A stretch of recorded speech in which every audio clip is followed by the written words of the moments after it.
자, 저는 이제 간단하게 그 민사법 관련해서 좀 말씀드릴 건데요. 우리가 이제 민사법에서 뭐 이제 선택형, 사례형, 기록형 세 가지로 나눠지죠. 특히 일단 선택형은 보면 제가 뭐 항상 뭐 말씀드리지만 저도 수험생했지만 우리가 뭐 100점 맞는 시험이 아니잖아요. 그러니까 이제 전체 한 이제 선택형 70개 중에 민사법 한정해서 이제 한 50개에서 이제 55개 정도를 목표로 하시면 되는데, 이걸 목표로 하기 위해 가지고 보통 보면 이제 우리가 시험 보면 이제 선택형은 채점을 하니까 내가 몇 개를 맞았는지 바로 알잖아요. 근데 대부분 보면 물론 이제 선택형을 잘 하시는 분이 사례 기록을 못 쓰고 이런 분들은 거의 없죠. 이제 비례적으로 가는데, 보면 이제 선택형 70개 중에 50개 정도를 맞기 위해 가지고 보통 보면은 막 법전형 문제 이런 것까지 다 하시려고 하는데, 그건 뭐 많이 보면 좋긴 하는데요. 일단은 이제 변시 실제 기출력, 이미 뭐 12회 분이 있잖아요. 12년 기출이 있으니까 이거를 일단 다 보고 이걸 완벽하게 소화를 한 다음에 부족하다 생각이 들면 뭐 그 법전형 문제를 보시든가 뭐 그런 식으로 활용을 하셔야 돼요. 그러니까 이것도 안 된 상태에서 같이 이제 한꺼번에 보게 되면 이 분량이 굉장히 많잖아요. 그렇게 되면 이제 결국은 뭐 이제 작년에 봤던 문제에서 작년에 틀린 거 올해 또 틀리고 이렇단 말이죠. 그러니까 이제 책만 새로 사가지고 결국은 1년 동안 죽어라고 공부해가지고 결국 하는 게 내가 아는 거 모르는 걸 다시 확인밖에 안 된단 말이에요. 그러니까 일단 변시 기출을 정확하게 정리를 해가지고 이제 이걸 어느 정도 정리가 되면 그 다음에 이제 본인이 스스로 판단이 된단 말이죠. 앞으로 그 법전형 문제를 더 봐야 될지 말지를 판단할 수 있어요. 그리고 또 이제 학원을 다니시는 분들은 어차피 이제 진모 문제를 보시잖아요. 그래서 뭐 진모를 단과로 들으신 분도 많지만, 그럼 진모 문제 이제 저 같은 경우는 뭐 이제 제가 계속 법전형 문제들을 보면서 중요한 문제의 지문들을 다 여기다 집어넣는단 말이죠. 그리고 최신 판례까지 다 집어넣기 때문에 진모 문제에서 그 객관식 같은 경우 보면 대한민국 모든 시험을 보면 객관식은 난이도 따지면 이제 뭐 20%, 50%, 한 30% 이렇게 구성하도록 돼 있어요. 출제 지침이. 이게 이제 상중하 이렇게 되죠.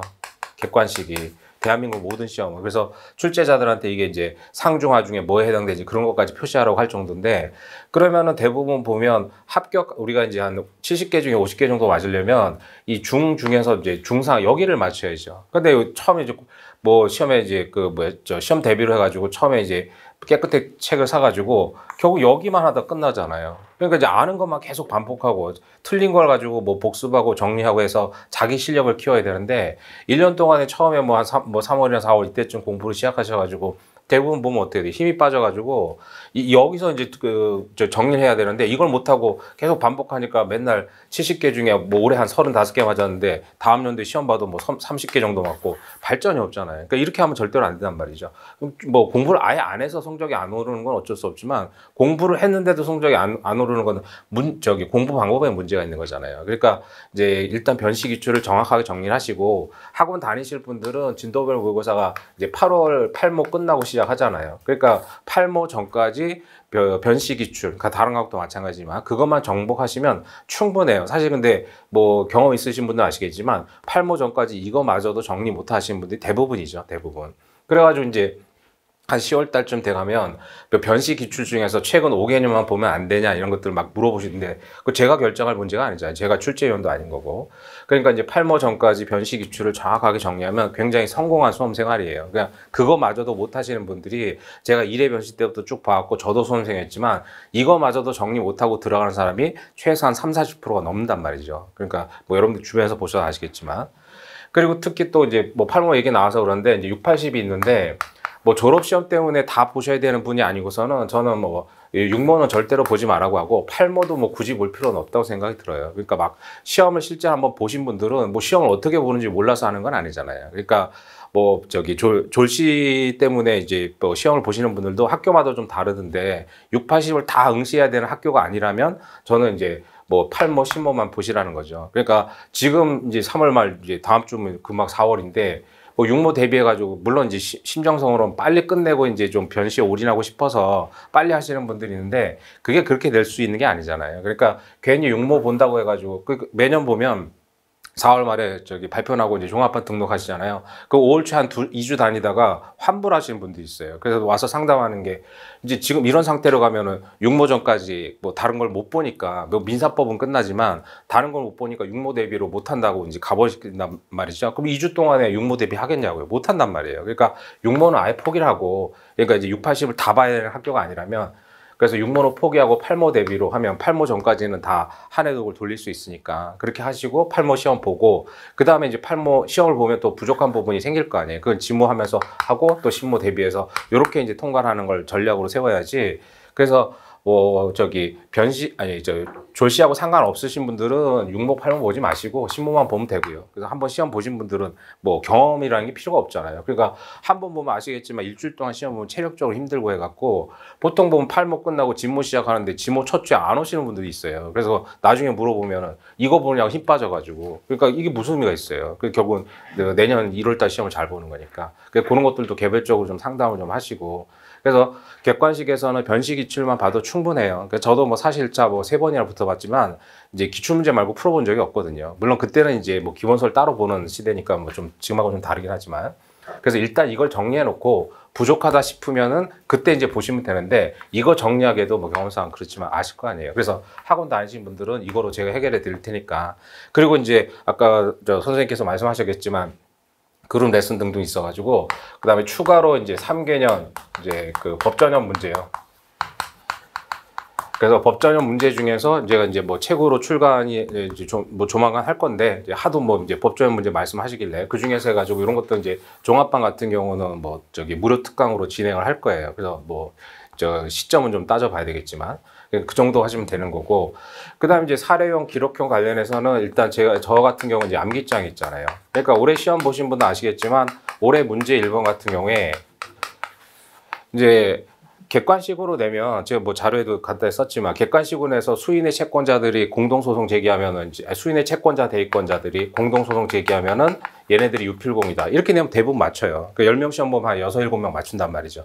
근데 그거를 사례형에서 갑이 뭐 을을 대위해가지고 병을 상대로 체대하다가 이 사람이 사망한 사안이 나왔잖아요. 그래서 이제 정묵이 이렇게 나오니까 다 틀려버렸잖아요, 대부분. 그러니까 대부분 다 상속은 공동소송인, 이제 공동소송인들의 상속은 공유니까 통공이지 이렇게 다 빠져버렸잖아요. 그러니까 이거하고 지금 이게 본인들이 이렇게 객관식으로 내면 대부분 맞추는데 이렇게 내니까 거의 다 틀렸잖아요. 그러니까 제가 지금 올해 암기장이 이제 8판이니까 8년 전에 책을 냈을 거 아니에요. 그때 이제 암기장을 구성하면서 여러 가지 고민들을 많이 했는데 변신은 아시다시피 이제 선택 사례 기록을 한 번에 보는 시험이라 그리고 또 짧은 기간 안에 하기 때문에 여러분들이 소위 말하는 뭐 두꺼운 기본서를 계속 가지고 갈 수 있는 상황이 아니잖아요. 그리고 지금 상황에서도 대부분 보면 뭐 다 부족한 생각이 들겠지만 내년 시험을 대비한다고 지금 두꺼운 책을 잡고 이러기에는 효율성 측면에서 타당하지 않아요. 찾아보는 건 몰라도. 그러니까 이제 그 암기장을 구성할 때 보면 시중에 보통 암기장들이 그냥 기본서를 압축해 놓은 거잖아요. 근데 압축해 놓으면 이게 어느 정도 기본 베이스가 있는 사람들이 보면 빨리빨리 볼 수 있는데 안 된 상태에서 대부분 그게 뭐 여러분들 잘못이 아니라 이 커리큘럼 자체가 그랬잖아요. 저도 뭐 학교 가서 강의도 해보지만 1학년, 2학년, 3학년 이 3년 안에 사실 민법 한 과목 잡기에도 어려운 시간이잖아요.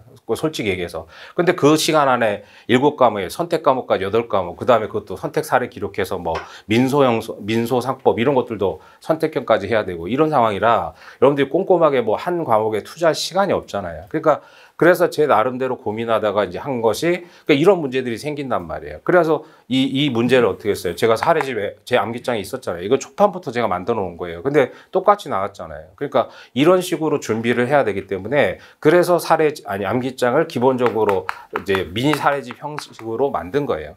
그러다 보니까 아무래도 이제 그 빠지는 부분이 생길 수밖에 없잖아요. 그러니까 암기장이라는 것 자체가 뭐 원래 선택형에 100% 대비할 수는 없죠. 그러니까 어떤 암기장도 선택형을 100% 대비할 수는 없고 똑같이 그다음에 예를 들어서 교수님들 교과서 뭐 예를 들어서 민법 2000페이지짜리 교수님 책 가지고도 암기장은 선택형은 대비가 안 돼요. 거기서 빠져나가는 판례가 나오잖아요. 근데 우리가 그걸 다 맞출 시험이 아니잖아요. 이 정도면 어느 쟁점에 대해서 법리를 정확하게 알면 맞출 수 있다고요, 선택형은. 왜요? 5가지 지문 중에 고르는 거잖아요, 선택형은. 그러면 이제 예를 들어서 50%를 내가 정확하게 알고 있다. 그럼 뭐예요? 70점 맞을 수 있어요, 선택형은. 근데 사례 기록은 안 되죠. 사례 기록은 외워야 되기 때문에 50% 알면 50점 못 맞아요, 외우지 않으면. 그러니까 이런 문제가 생기더라. 이제 이런 문제가 생길까봐 중요한 쟁점들은 이제 사례 형태로 이제 암기장을 구성을 했죠. 그래서 매년 개정판 내면서 이제 계속 집어넣고, 그 다음에 올해도 개정판에 그렇게 됐지만, 뭐 작년 진모에 나왔는데 적중한 거는 이제 어차피 당분간은 사례 안 나오잖아요. 그런 것들은 이제 선택형 대비로 봐야 되니까 암기장에 집어넣고 뭐 그런 식으로 했었어요. 그러다가 이제 아무래도 빠진 부분이 있으니까 이제 쟁점 정리라고 해서 이제 쟁점으로 이제 집어넣는 것들이 있죠. 그래서 그렇게 구성이 돼서 제 암기장을 보시면 사례도 있고 중간중간에 쟁점도 있고 한데, 근데 이제 이제 가끔 요즘에 그 암기장이나 이런 것 때문에 이제 많이 메일을 보내시는데 질문을 많이 하시는데, 뭐 여기도 계시겠지만 보통 보면 이제 이렇게 정리를 해놨는데 이걸 너무 줄여놓으면 여러분들이 무슨 문제가 생겨요. 그러니까 기본서를 옆에 놓고 찾아보고 이런 발췌도가 시간이 없기 때문에 이걸 너무 압축해 놓으면 이거 자체가 이해가 안 되잖아요. 그러니까 기본 베이스가 있는 상태, 예를 들어서 보험법을 정리를 해놨다. 그럼 이제 피보험자는 안 된다 이렇게 써놓으면 피보험자가 무슨 말인지 모르면 이 문제가 이해가 안 되잖아요. 그러니까 뭐 극단적인 얘기지만, 그러니까 그런 식으로 하게 되면 이 암기장을 갖다 놓고 또 이제 보충을 본인들이 해야 되는 문제가 생겨서, 그래서 이제 물론 이제 암기장이니까 좀 줄이긴 줄여야 되는데, 그래서 이제 그것을 적절한 한도 내에서 제가 이제 뭐 여러분들하고 많이 이제 경험을 많이 해봤으니까, 제 학교 강의도 나가고 뭐 상담도 많이 하니까 여러분들이 이제 어느 정도 선에서 이제 공부를 하는지를 알잖아요. 저도 수험생이고 그러니까 그 정도 선에서 정리해 놓은 거예요. 그러니까 요즘에 뭐 그 질문을 이제 이메일이 많이 오는 내용이 뭐 암기장에서 그대로 적중됐다는데, 이제 암기장을 보려고 보니까 뭐 어떤 책은 뭐 사례로 됐으니까 뭐 그건 그렇게 보겠는데, 어떤 쟁점들은 막 쭉 해서 또 2단 편집이잖아요. 그래서 뭐 쭉 줄글로 이제 판례가 뭐 근데 이걸 정리할 수 있느냐 이렇게 물어보시던데, 이걸 너무 줄여놓으면 아까 얘기한 대로, 그래서 어떤 것들은 뭐 판결 이후도 정리해 놓은 것들이 있고요.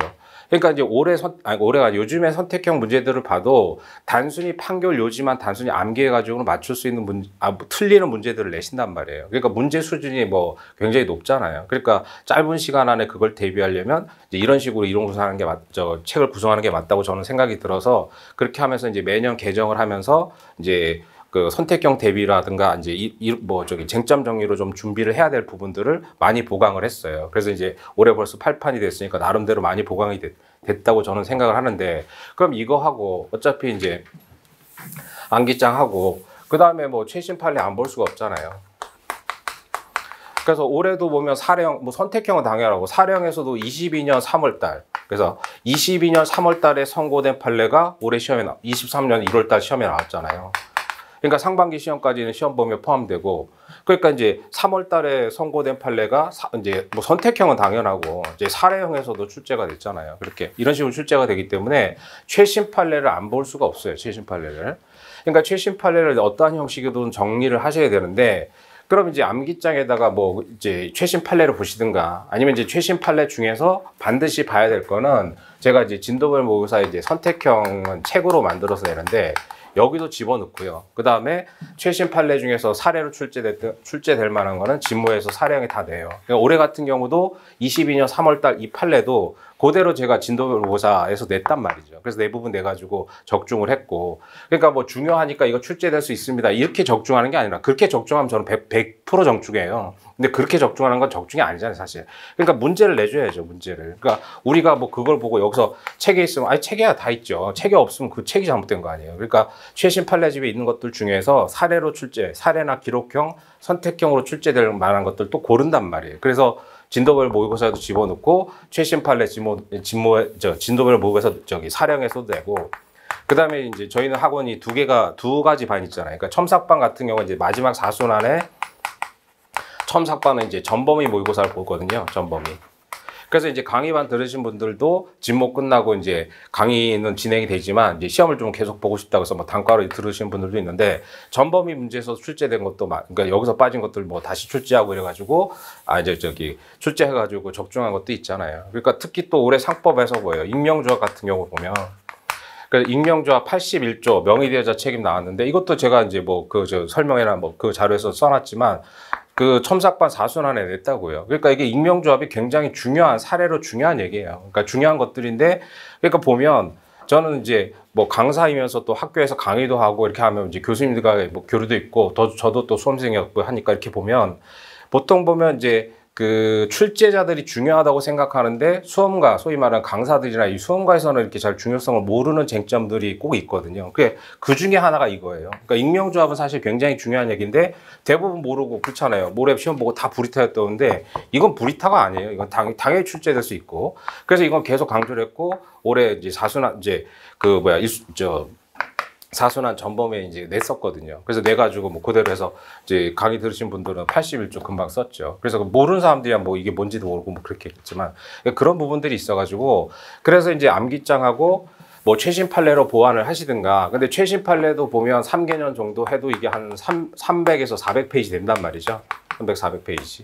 책 자체가 물론 이제 판결 요지를 그대로 다 실어 놓다 보니까 이제 줄이면 뭐 양이야 줄이면 줄일 수 있겠지만 이제 책 교재 자체로 이렇단 말이에요. 그러니까 이거 자체도 강의 한번 듣고 또 정리하기 힘드니까 그래서 이제 진모 선택형 책에 뭐 선택형으로 출제될 만한 것도 굵직한 거 다 집어넣고 그다음 사례나 기록으로 나올 만한 것들은 이제 사례형 기록형 진모나 전범에 집어넣고 이런 식으로 가요. 그래서 이제 암기장에다가 이제 진모 이제 사례가 진모하고 그다음에 전범이 이렇게 포함을 하면 빠져나갈 수가 없어요. 그렇게 되면은 그러니까 여기서 있다고 중요하고 내가 중요하다고 강조했지 이게 아니라 제가 문제로 낸단 말이죠. 문제로 똑같이 내가지고 그렇게 적중을 하잖아요. 그래서 그 이유 때문인지 모르겠는데 올해 특히 이제 이 암기장에 대해서 이제 많이 메일을 보내시고 뭐 질문을 많이 하시던데 그럼 지금 말씀드린 거 다 이제 그대로 이제 얘기를 드렸단 말이에요. 그러니까 암기장 진모 전범 이 정도면은 사례는 80% 정도 커버를 해요. 80%. 그래서 그렇게 되고 올해도 이제 굵직한 문제들 같은 경우에 그러니까 이제 올해 작년 종합반이었고 시험 보신 분들은 일문 암기장에서 민속법 암기장이 똑같잖아요. 당사자 정목이 이것까지 똑같아요. 그래서 똑같았단 말이죠. 그러니까 바로 뭐 고민도 안 하고 이제 그 유필공으로 가서 썼고 근데 이제 매일 작년 종합반 분이 이제 하신 말씀이 자기는 당연히 유필공이니까 쓰고 나와서 이제 친구들이랑 같이 사람들하고 맞춰왔더니 자기 빼놓고 다 통공을 왔다는 거죠. 그러니까 대부분 틀렸고 그래서 그렇게 됐으니까 그런 문제가 있었고 그다음 중간중간에 진모 때 냈던 문제 뭐 질권의 부당이 그것도 뭐 재판에서도 강조했고 그랬던 것들이고 그다음에 중복소송 제소금지 22년도 문제도 제가 전범위 때 전범인가 이거 진모 때 그대로 냈었고요. 그래서 그렇게 했고 익명조합도 그래가지고 대부분 이제 비슷한 문제들을 봤으니까 잘 쓸 수 있죠. 그래서 그런 부분이고 그래서 그렇게 이제 정리를 하시고 그다음에 이제 기록형 같은 경우는 1순환 때 기록형 이제 뭐 예비 순환 과정에서 이제 청구 취지를 어떻게 쓰고 이런 건 뭐 3학년 때 민재실 들으신 분들은 뭐 그런 내용들하고 축복되지만 뭐 민재실에서 그렇게 많은 내용을 가르쳐 주진 않잖아요. 교수님들이 학교에서. 그래서 그런 부분들에서 청구 취지 저는 이제 기록형 암기장이 있는데 청구 취지 한 4회 정도 그래서 이제 청구 취지 부분하고 부동산 등기 소송. 그러니까 올해 기록형에서도 보면 이제 뭐 그러니까 부동산이 사례나 기록에서 안 나올 수는 없잖아요. 부동산하고 돈이 안 나오는 사례는 있을 수가 없으니까. 그래서 부동산 등기법을 따로 배워야 돼요. 따로. 근데 따로 배워봤자 분량 자체가 교재로 치면 한 60페이지 정도밖에 안 되기 때문에 요건 딱 이틀 하면 되거든요. 부동산 등기 총론 강론에서 딱 이틀 하면 되는데 그래서 등기법 한 2회 정도 하고 그다음 청구 취지 뭐 어떻게 쓰는지 2회 정도 해서 총 4회 하고 그다음에 이제 민사집행법 4회를 해요. 그래서 민사집행법 같은 경우는 올해 이제 제가 드린 자료도 보시면 아시겠지만 굉장히 뭐 배당이 소송 관련된 굉장히 어려운 선택형 문제가 출제가 됐고 그래서 그다음에 이제 임대차 해가지고 이제 뭐 동시행 관계에 있어서 원고의 반대급부 의무가 집행문 부여 요건이야, 강제 집행 개시 요건이야 이런 얘기가 지금 벌써 2번 나왔는데 올해 또 나왔단 말이에요. 그러니까 그런 부분들이 선택형에 나오고 있으니까 물론 나는 그런 거 포기하겠다 이러면 할 말이 없는데 그걸 포기하고 이제 시험에 붙을 수가 없어요. 그런 상황이 왔고 그다음에 기록형에서 여러분들이 굉장히 어려운 부분들이 대부분 뭐냐면 그래서 여기 예를 들어서 뭐 갑이 을을 상대로 뭐 이제 대여금 반환 청구를 한다. 써봐라. 이렇게 하면 못 쓸 사람이 없는데 이거 자체를 모른단 말이죠. 그러니까 기록형이 어려운 게 누구를 상대로 무슨 청구를 해야 되는지를 모르잖아요. 그걸 알면은 그대로 쓰면 되는데 누구를 상대로 무슨 청구를 하는지를 모르기 때문에 못 쓴단 말이에요. 그럼 그게 왜 그렇겠어요? 사실관계를 정확하게 파악을 못하기 때문에 그렇죠. 그래서 집행의 문제라든가 이런 게 나오니까 얘를 상대로 무슨 청구를 해야 되는지 그런 것들을 모른단 말이죠. 그러니까 아주 비근한 예로 예를 들어서 갑이 을을 상대로 해서 뭐 병에게 추심명령 받으면 추심금 청구를 해야 되는데 추심금 청구라는 게 뭐예요? 추심명령이 발령된 이후에 하는 거잖아요. 그러니까 기록에 추심명령이 없는데도 가끔 보면은 추심금 청구 소송 쓰고 이런 분들이 생겨요. 그러니까 그런 것들 다 집행의 개념들이 있어야 되는 거죠. 그러니까 매년 보면 선택형 한 문제로서 그 집행법에서 올해 같은 경우는 제 자료에 해놓은 것처럼 배당 이의와 관련된 굉장히 뭐 좀 어려운 얘기를 통문제 한 문제로 출제를 하셨고 그런 것들이 계속 매년 나오잖아요. 추신명령, 전부명령, 압류명령 이런 계속 나오잖아요. 그러니까 뭐 가끔 보면 집행법은 압류 전부명령만 보면 된다고 얘기하는데 그렇게 얘기하신 분처럼 무책임하게 얘기하면 안 돼요, 사실. 그렇게 해서 될 수 있는 상황이 아니거든요, 지금. 그래서 아는 만큼 보인다고 집행법도 한 4회 좀 넉넉하게 하면 한 6회 정도 하면 좋은데 하여간 4회 안에 중요한 부분들을 정리를 해요. 그래서 그런 것들을 해야지만 여러분들이 특히 기록형의 사실관계 파악을 정확하게 할 수 있고 앞으로 보세요. 이제 청구 이소송이라든가 제3자 이소 이런 것들은 기록형에서 이제 본격적인 쟁점들로 출제가 될 수 있는 때가 벌써 이미 제가 볼 때는 지났는데 이제 그런 것들이 나올 수가 충분히 있죠. 그래서 이제 기록형 같은 경우 일반적으로 제가 계속 강의를 하면서 뭐 선택형 강의도 뭐 그렇게 하지만 이제 어떤 판례가 나오면 이 판례가 이제 기록형에서 나오면 피고가 이렇게 주장을 할 거고 이런 주장에 대해서 요 판례로 이렇게 배척을 해야 된다. 이제 그런 것들을 이제 말씀드린단 말이죠. 그럼 그걸 자꾸 연습하다 보면 이제 뭐 물론 제가 모든 문제들을 사실 뭐 진모도 민법 한 8회인가 9회밖에 안 하고 민소상법 뭐 일정상법 한 5회 정도밖에 못 해요. 그러니까 그 안에 그럼 이제 회당 보통 보면 우리가 그 100점짜리 기준으로 한 6문제 정도 나오잖아요. 100점짜리 기준으로. 그 올해 같은 경우 전체 3문까지 하면 한 20문제 정도 되는데 보통 100점짜리 기준으로 6문제, 7문제가 나와서 저도 비슷하게 한 6문제, 7문제를 내요. 그래서 그렇게 내다 보면 5회 동안에 뭐 6문제니까 한 30문제밖에 안 되잖아요. 진모를 기준으로 하면. 그러니까 이제 모든 쟁점들을 다 문제로 만들 수는 없죠. 그나마 이제 첨삭반 같은 경우는 이제 전범위의 뭐 전범위 문제를 보니까 그때 좀 뭐 보완을 하고 이렇게 하는데 그래서 이제 모든 문제를 다 그렇게 갈 수 없으니까 특히 이제 진모 선택형 같은 경우 저희하고는 이제 교재 책으로 내잖아요. 책으로 낸단 말이죠. 그걸 뭐 프린트로 들고 다니면 보기 싫잖아요. 그러니까 막판에 이제 뭐 그것도 부담스러워서 저희는 이제 선택형 다 책으로 이제 내는데 그럼 거기서 이제 중요한 판례들을 다 하고 그래서 다 이제 제가 문제로 만들 수 없으니까 좀 문제로 만들기에는 함량이 그 무게감이 좀 떨어지거나 이런 것들은 또 이제 따로 이거 사례로 출제될 수 있다 체크를 해가지고 강의할 때 말씀드려요. 이게 만약에 사례로 하면 이렇게 나올 테니까 그러니까 우리가 사례형 같은 경우에 어려운 게 여기다 무슨 판례를 써야 되는지 모르니까 어려운 거 아니에요. 기록형도 마찬가지잖아요. 그러니까 그런 것들을 제가 이제 설명을 해드린단 말이죠. 모든 걸 다 제가 만약에 민법 같은 거 한 20회씩 진모하고 그다음 민소상법 한 15회씩 하면 이제 100%다 맞출 수 있어요. 근데 그렇게 할 시간이 안 되잖아요. 뭐 민사법만 하는 게 아니니까. 그래서 이제 좀 중요한 것들 위주로 문제 구성을 하고 그 다음에 나머지 부분들은 이런 거 사례로 만약에 나오면 이런 형태로 출제가 될 거다. 왜냐하면 여러분들이 시간상 판결 이유를 다 볼 수가 없잖아요. 근데 저는 다 본단 말이죠. 다 보고 이제 그런 부분들을 정리를 해가지고 이런 건 출제가 될 수 있겠다. 그래서 맞추는 거지. 제가 무슨 신기가 있어서 맞추고 이런 게 아닐 거 아니에요. 그러니까 그리고 올해 질권 같은 경우 부당이득도 판례 강의하면서 이거는 이제 얘를 상대로 부당이득 반환 청구하는 형태로 나올 수 있으니까 요거 나오면은 요 판례 출제된 거라고 알고 적용해서 쓰시라고 이제 이렇게까지 얘기를 했단 말이죠. 그러니까 그런 것들이 이제 체화가 잘 되신 분들은 잘 쓰셨을 거고. 그러니까 매년 이제 시험 보고 나면 뭐 종합반 쭉 다니신 분들 중에서 보면 합격하신 분들은 와서 공통적으로 얘기하는 게 제가 출제한 거 다 나왔다라고 얘기를 해요. 그래서 뭐 심지어 어떤 분들은 그 변호사님 직접 출제한 거 아니냐 뭐 이렇게 농담삼아 그렇게 얘기하는데 안 되신 분들의 공통점은 뭐가 나왔다는지 모르는 거예요. 그러니까 그 쟁점을 정확하게 얘기를 못 하니까 이 판례가 이 문제에 써야 되는 걸 모른단 말이에요. 그러니까 그건 여러분들의 몫이죠. 그러니까 그런 것들은 이제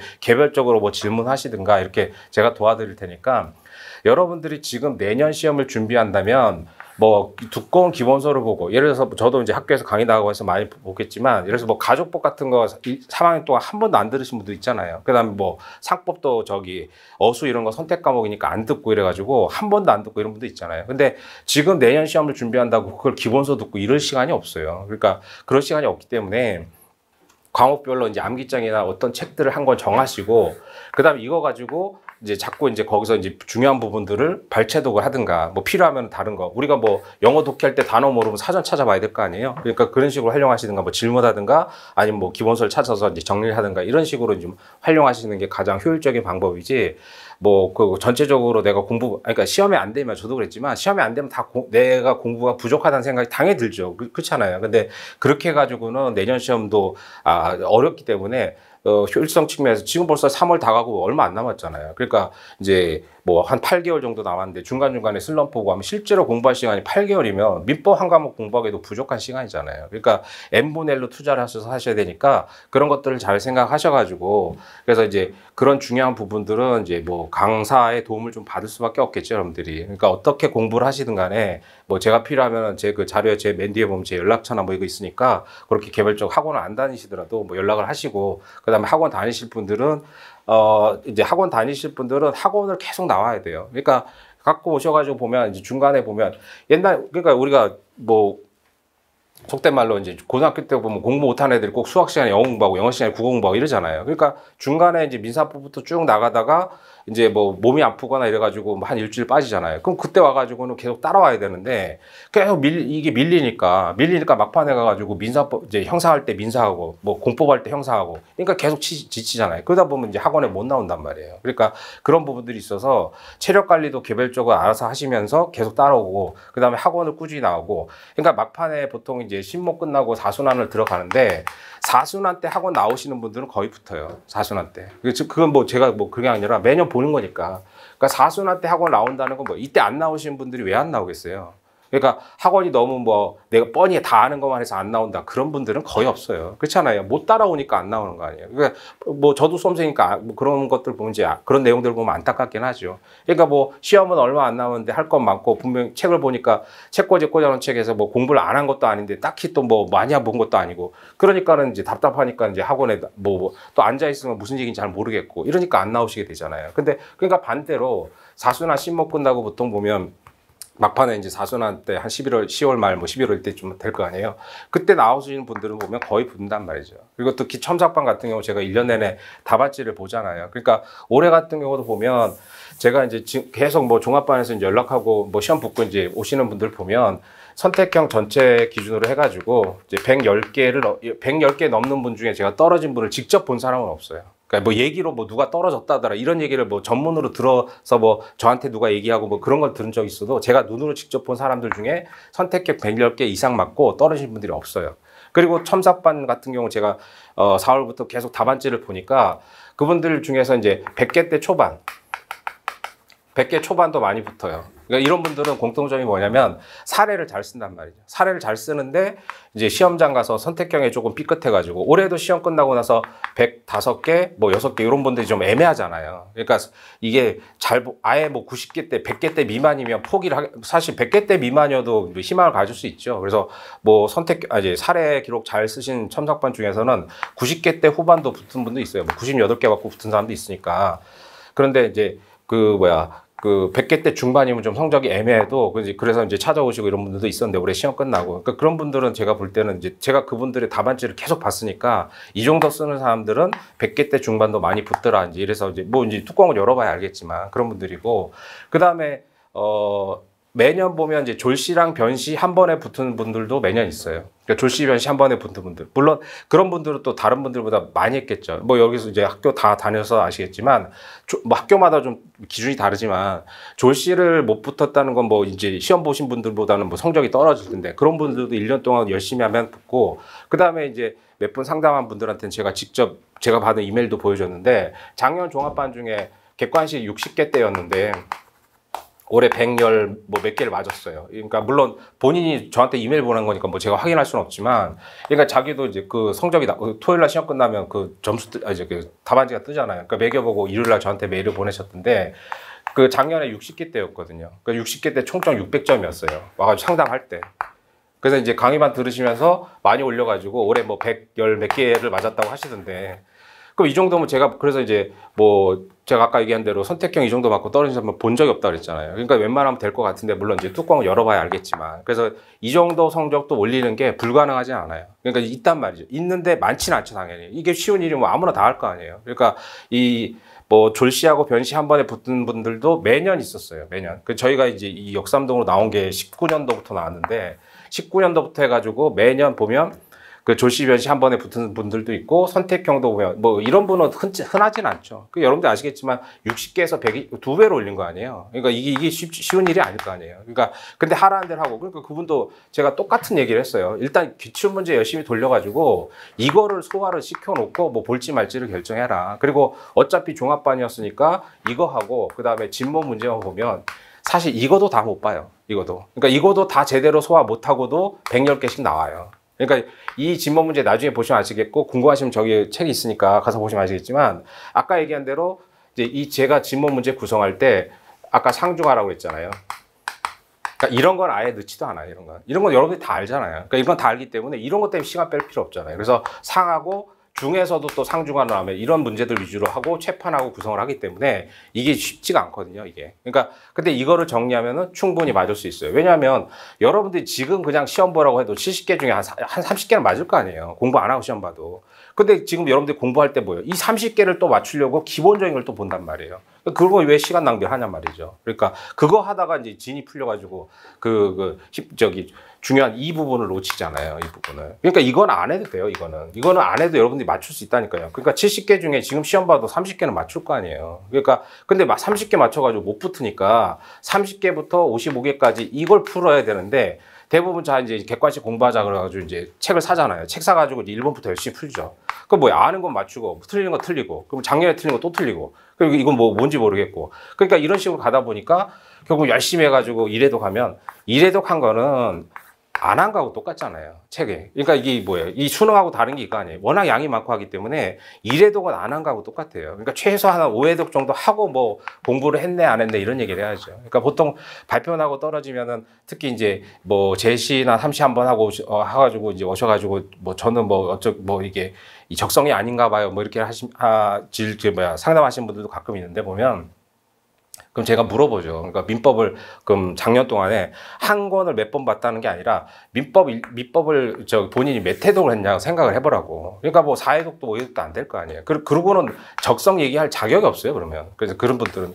그러니까 어떤 책을 정해가지고 열심히 계속 회독수 올리면서 보완하고 필요한 거 빼고 뭐 넣고 빼고 이런 식으로 정리해가지고 돌리면 충분히 제가 볼 때는 로스쿨을 갈 수 있는 정도의 실력이면 이제 공부머리면 950 이상은 나와야 되고 이게. 근데 그런 방법론적인 문제라든가 아니면 중간에 뭐 체력적인 문제라든가 뭐 몸이 아프거나 아니면 뭐 이제 집안에 무슨 일이 있거나 뭐 여러 가지 사정들이 있잖아요. 그런 사정 때문에 안 되는 거지.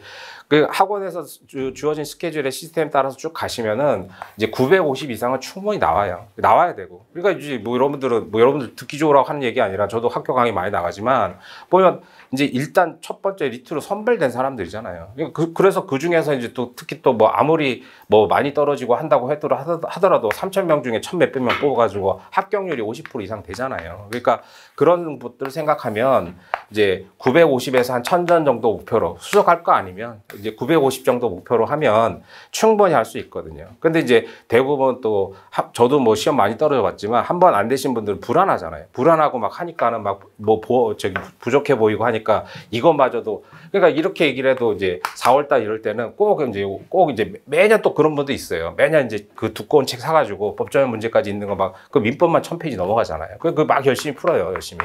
그거는 뭐 나름대로 성실한데 한 번 풀면 뭐 기억나요? 안 나잖아요. 그러니까 이제 한 번 풀면 기억이 안 난다고요. 그러면 결국 작년에 맞춘 거는 또 맞추고 작년에 틀린 건 또 틀리고 뭐 이런 문제가 생기니까 실력이 안 늘잖아요. 그러니까 그런 부분이어서 공부 범위를 다 정해놓고 하실 생각을 하지 말고 일단 가장 기본적인 것들, 그러니까 선택형 예를 들면 변시기출. 이게 민사만 하는 게 아니잖아요. 공법 형사도 있으니까 변시기출 완벽하게 정리하고. 그러니까 지금 변시기출 변형하냐고 그대로 출제를 해도 100점 맞을 수 있냐고요. 안 그렇거든요. 그러니까 그런 부분들이 있으니까 선택형 기출 다 보고 그다음에 이제 학원 다니시는 분들은 지문 문제 보면 충분하고 그다음 아까 얘기한 대로 이제 올해 같은 경우는 뭐 레슨이나 무료 강의 등을 통해 가지고 뭐 법전형 문제도 어느 정도 소화를 시켜 드릴 테니까 이제 그거는 뭐 학원 다니실 분들은 그렇게 생각하시면 되겠고 그래서 이제 학원에서 이제 민사법에 한정해서 이제 마지막으로 말씀드리면 학원 다니실 분들은 제가 하라는데 하고 끝까지 나오면 돼요. 학원에 끝까지 뭐 전염병 걸려서 못 나오는 건 어쩔 수 없지만 몸이 아프거나 뭐 해도 와가지고 이제 끝까지 나오시면 반드시 붙어요.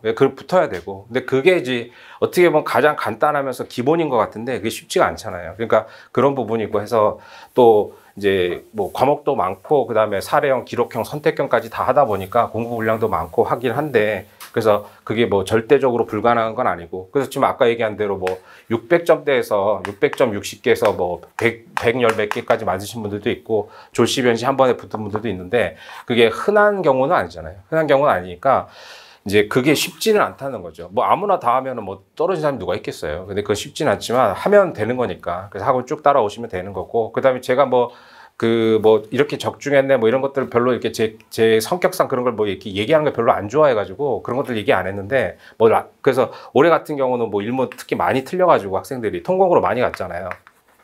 그랬고, 그런 부분이어서 이제 그 영향인지 모르겠는데 하여간 올해는 희한하게 좀 이메일을 많이 보내시던데 상담도 많이 오시고, 그래서 뭐 미리 미리 종합반 등록하신 분들도 예년에 비해서 많던데 그 이유는 하여간 모르겠지만 그것도 있고, 그다음에 그래서 그동안 적중한 거 보면, 그러니까 이거 중요하니까 출제됩니다, 이건 적중이 아니라니까요, 제 기준에서는. 그게 아니라 그대로 문제를 내잖아요. 그리고 2년 전에 기록형 문제에서 연대체험에서 일부 면제했을 때, 그래서 7천만 원 면제하면 답이 8천이 되는 거 있었잖아요. 그래서 그게 이제 기록형에 7천 면제해주면 답이 8천이었거든요. 그래서 8천만 원 청구치 쓰는 문제로 기록형에 나왔는데, 그에 제가 이걸 사례형에 냈어요. 사례형에. 진모 사례형에. 그래서 그 암기장에 밑법에 그대로 집어넣었으니까 뭐 보시면 아실 텐데, 그래서 그 사례형에 내고 이제 이렇게 금액까지 똑같이 맞췄어요. 그러니까 제가 이제 이런 게 적중이지, 이거 중요하니까 출제될 겁니다, 이런 건 적중이 아니라니까요. 그래서 그런 것들도 있고, 매년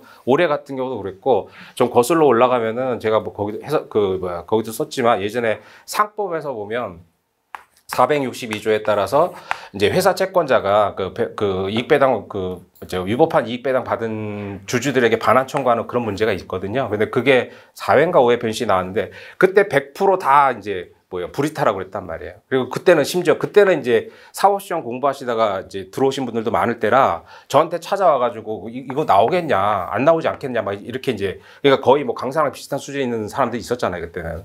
그래서 이제 그런 얘기도 농담 삼아서 막 하고, 근데 그가 나올 수 있다 그랬는데 그게 바로 나왔잖아요. 그게 바로 나왔고, 그래서 다 불이타라고 했는데 불이타가 아니에요, 그거는. 그러니까 그런 것들은 이제 제가 나름대로 열심히 뭐 공부도 하고 나름대로 정보 수집도 하고, 그건 제 뭐 개인적인 영업 비밀이니까 자세히 말씀드릴 수는 없지만 나름대로 그런 걸 하는데, 이걸 왜 얘기하냐면 작년에 이거와 관련해서 판례가 나왔어요. 그러니까 이거는 이제 올해 진모 들으시면 아시겠지만 다시 한번 출제될 수 있어요. 그러니까 다시 한번 출제될 수 있어서 그런 부분들은 중요하게 이제 진모에서 반복해서 말씀을 드릴 거예요. 그래서 이제 작년 같은 경우에도 기존의 사례 문제에서, 그러니까 선택형 같은 경우는 한 30-40% 다시 출제가 되잖아요. 근데 사례형 같은 경우는 뭐 한두 문제 정도 출제가 되는데, 올해 같은 경우도 소수 주식의 전부 취득 부분에 대해서 이제 3년인가 2년 전에 나온 게 상법에 그대로 나왔고, 작년에는 이제 면책적 채무 인수하고 그 상속에서 면책적 채무 인수하는 거 상속 그 부분하고, 그다음에 예비적 공동소송이 기존의 문제들 중에 출제됐는데, 이것도 둘 다 제가 진모에 냈어요. 다시 나올 수 있다고. 그러니까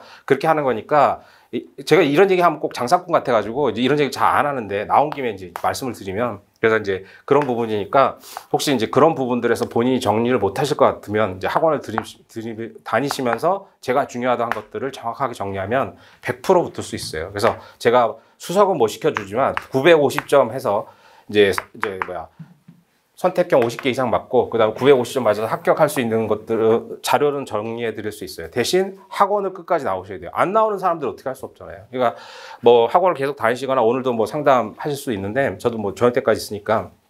근데 제 입장에서는 매일 불러가지고 뭐 이렇게 하고 싶지만, 모르면 다 성인이고 그런데 그럴 수는 없잖아요. 그러니까 이제 여러분들이 저를 찾아오셔가지고 필요하면 뭐 메일도 보내고 하니까 이제 그렇게 하고, 아까 얘기한 대로 600점에서 60개 맞추신 분도 이분도 12월 달까지 계속 이메일 보내고 질문하고 그랬거든요. 계속 찾아오고, 그러니까 자기가 중간중간에 이제 그 공부한 거 정리해서 들고 와가지고 필요한 거 질문하고, 그다음에 뭐 학원 안 올 때는 이제 그 12월 같은데 학원 안 오잖아요. 근데 그때는 뭐 메일 보내서 질문하고 이렇게 하셨어요. 그래서 그런 식으로 자꾸 이제 저를 괴롭히고 그다음에 이제 자꾸 질문하고, 그러니까 질문도 뭐 알아야 질문할 거 아니에요. 공부를 해야지 그런 부분도 있으니까 그렇게 좀 활용하시면 될 것 같아요. 그래서